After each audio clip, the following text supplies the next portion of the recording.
حمزہ ناصر official Islamic channel کو like subscribe کریں۔ ام المومنین سیدہ عائشہ رضی اللہ تعالیٰ عنہ فرماتی ہیں کہ ایک دن حضور کا درائے رحمت جوش میں تھا اور حضور نے فرمایا عائشہ جو مانگنا ہے مانگ لو۔ میں نے عرض کی یا رسول اللہ اگر آپ اجازت دیں تو میں اپنے باپ حضرت ابو بکر صدیق رضی اللہ تعالیٰ عنہ سے مشورہ نہ کر لوں کہ میں نے کیا مانگنا ہے؟ تو فرمایا کہ جاؤ مشورہ کر لو، مشورے کی اجازت بھی ہو گئی۔ میں اپنے والد گرامی کی خدمت میں حاضر ہوئی اور کہا کہ دریائے رحمت جوش میں ہے اور رحمت کا باڑا برس رہا ہے۔ حضور نے فرمایا عائشہ جو مانگنا ہے مانگ لو، یہ اتنا سنہری موقع ہاتھ آیا ہے تو میں چاہتی ہوں کہ کوئی مانگوں تو اہم شے مانگوں۔ تو آپ کی خدمت میں حضور سے اجازت پا کے حاضر ہوئی ہوں، مجھے بتایا جائے کہ میں حضور سے کیا مانگوں تاکہ کوئی چھوٹی چیز نہ مانگوں، بڑی چیز مانگوں۔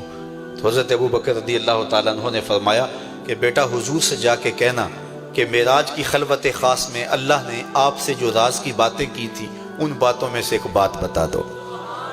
مانگا بھی تو علم مانگا، اور عائشہ میرے سے وعدہ کرو جو حضور بتائیں مجھے بھی آ کے بتانا ہے۔ ام المومنین حاضر خدمت ہو گئیں۔ حضور نے پوچھا عائشہ مشورہ ہو گیا؟ کہا جی حضور ہو گیا۔ کہا مانگو کیا مانگتی ہو؟ کہا حضور معراج کی خلوت خاص میں جب اللہ کے حضور حاضر ہوئے رب نے آپ سے راز کی باتیں کی تو ان باتوں میں سے ایک بات بتا دیں۔ حضور مسکرا پڑے۔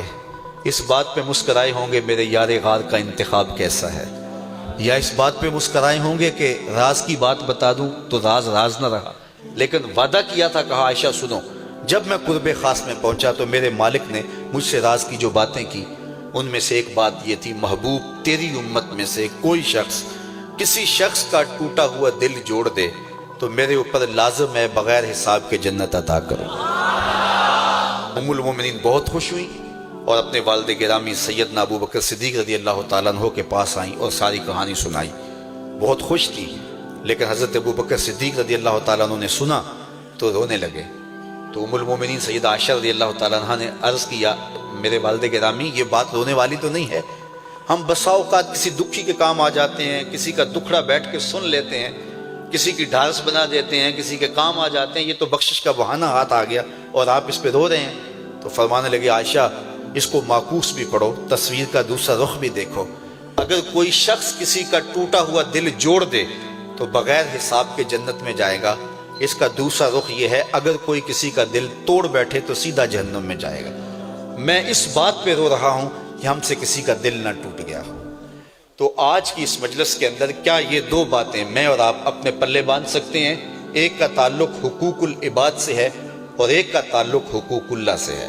حقوق اللہ میں سب سے اہم چیز نماز ہے، اور پہلا سوال قیامت کے دن نماز کا ہی ہوگا۔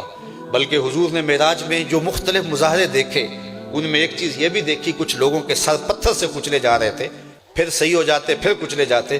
جبریل سے پوچھا یہ کون لوگ ہیں؟ تو کہا آپ کی امت کے یہ لوگ وہ لوگ ہیں کہ جن کے سر نماز سے بھاری رہتے تھے۔ نماز کا کہو نہ بے نمازی کو، تو وہ پہلا بہانہ تو یہ لگائے گا کہ میرے کپڑے ٹھیک نہیں ہیں۔ میرے بزرگ فرمایا کرتے تھے تیرے کپڑے کیسے پاک ہو سکتے ہیں؟ تو رب کے حضور جھکنا نہیں جانتا، آ اس کے حضور جھکنا سیکھ لے، وہ تیرا لباس بھی پاک کر دے گا، تیرا دل بھی پاک کر دے گا۔ تو دوسرا بہانہ یہ ہوتا ہے کہ ہفتے کو شروع کروں گا جی، پہلی تاریخ سے شروع کروں گا۔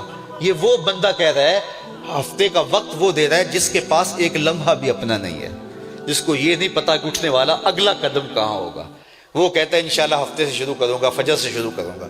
میاں اللہ کے حضور بلاوا 5 وقت ہمیں آتا ہے، حی علی الصلاۃ حی علی الفلاح۔ کتنے بدبخت ہیں کہ جو اس پکار پہ اٹھ کے اس کے حضور حاضر نہیں ہوتے۔ 5 گانا نماز شعار زندگی بنا لو، اور ہم یہ پکا عزم مصمم کر کے اٹھیں، اتنے زور سے ہم ارادہ کریں کہ شیطان بھاگ جائے، ہماری ہوا سے بھی بھاگ جائے۔ یہ تو اتنے پختہ ارادے کے ساتھ عزم کر کے جو ہے وہ آج ارادہ کر کے یہاں سے نکلے ہیں کہ وہ فجر کے وقت ہمیں بہکانے میں کامیاب نہ ہو، ادھر اذان پکارے ادھر ہم دوڑتے ہوئے اللہ کے گھر کی طرف پلٹ آئیں۔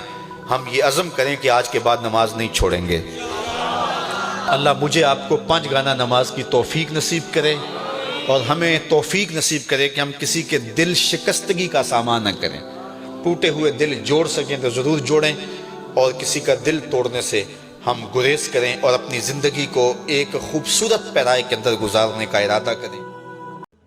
حمزہ ناصر آفیشیل اسلامک چینل کو لائک سبسکرائب کریں۔